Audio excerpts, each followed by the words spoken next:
So, guys, I want to talk about the MJF and Juice Robinson controversy. So, what happened was that there was an angle in AEW where Jay White is stealing MJF's belt, and Juice Robinson says something like, "You know what? I got a gift for you, a roll of quarters with your name on it," and definitely there's a lot of just different feelings about this. Like, I think on one side, there's some people who don't want to watch AEW anymore because they say that it's insensitive to have an anti-Semitic storyline, and then also with the war in Israel. And there's a couple of things that I want to say about it. Like, first of all, the war in Israel to me has nothing to do with anti-Semitism. It's more of people thinking that they can use terrorism to take control of the Gaza Strips. Could some people be anti-Zionist? Absolutely.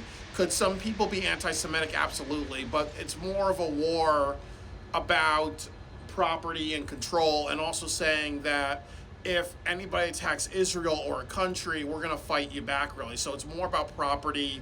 It's not about anti-Semitism. That's not the main thing. Germany in World War II attacking a lot of countries because they want to expand their empire, and then also because they believe in annihilating people because of inferior races or religions or heritages. That had somewhat to do with anti-Semitism, and also had to do with other bigger ideas like definitely expansion, but also annihilating people. So, but definitely anti-Semitism was a big part of World War II. I do think the war I do think that the war in Israel and Hamas is mostly because of territorial issues. It's not really it's not really about anti-Semitism. So that's definitely inaccurate. The next thing that I want to say is that MJF did a storyline a while back where he talked about being bullied, and also being bullied and people doing anti-Semitic things to him. So I really think that maybe the core of this storyline is not really about anti-Semitism. It's more about them reminding him about the time that he was bullied. And then the other thing that I think he's trying to highlight is that MJF has no friends, and the Bullet Gang is a bunch of people they're just a group of people together. So it's more about reminding MJF that he doesn't have any friends because just because he was like that when he was a kid. Obviously, I also think that goes into the other idea, which is that they're trying to make MJF a good guy, and they're trying to do a lot of things with MJF's character to make you kind of get suckered in that he's a good person when eventually he's going to turn heel. So definitely picking on the fact that he was bullied, repeating the same type of bullying and trauma that he went through is a way to hurt MJF a lot, hurt his feelings a lot, hurt his character's feelings a lot, and make the audience feel more sorry because they really want to see us watch MJF beat down Bullet Club Gold.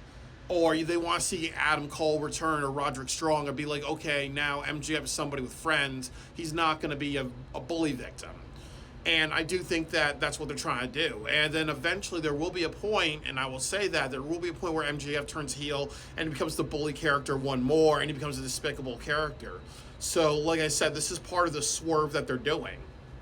But I do think that, importantly, in professional wrestling and other forms of entertainment, I 100% agree that you need to make politically incorrect storylines. That is a form of entertainment, and we're not. And even though politically incorrect humor really was, it really kind of got criticized, and there was kind of like a down point to that with Donald Trump grabbed by the pussy joke. That was like 4 or 5 years ago. There are lifetimes of people who've gone through politically incorrect humor and politically incorrect experiences. So I do think that it deserves its place to say that, these things do exist. And then MJF's character, I think the point of his story is to say, you know what? People who are bullied still have friends and still have people to back them. People who are bullied should stand up for themselves. I think that's the theme of the message with this story with Jay White. That just because Juice Robinson can do something like that doesn't mean that there's no consequences. And it doesn't mean that there will be people saying that it's uncalled for. And watch him get his ass whooped when they had the match, because I'm really, really sure people are going to come down and back MJF.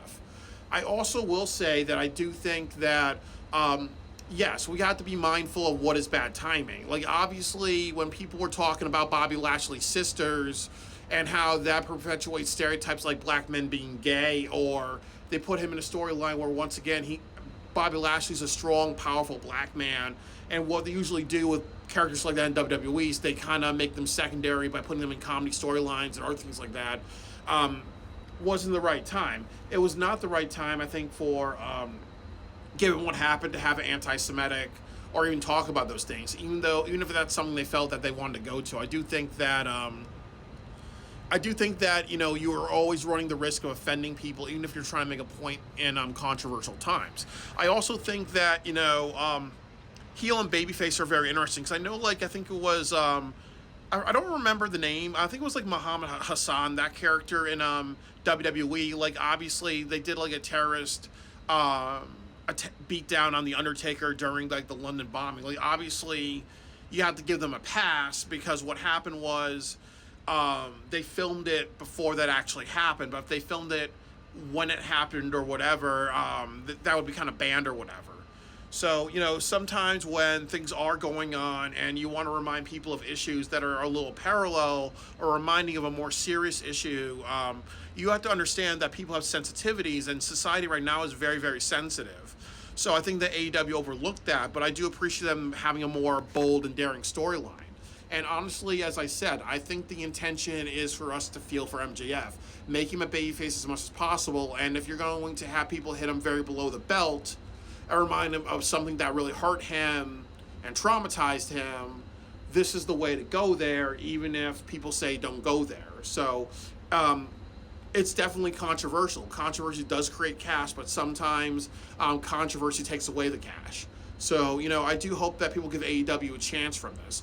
I will say that I'm more offended by the back rub by Max Caster, because to me, that more emphasizes a gay stereotype of a gay man hitting on somebody. But I do think that with this storyline with the quarters, we're going to see MJF get his revenge and his comeuppance.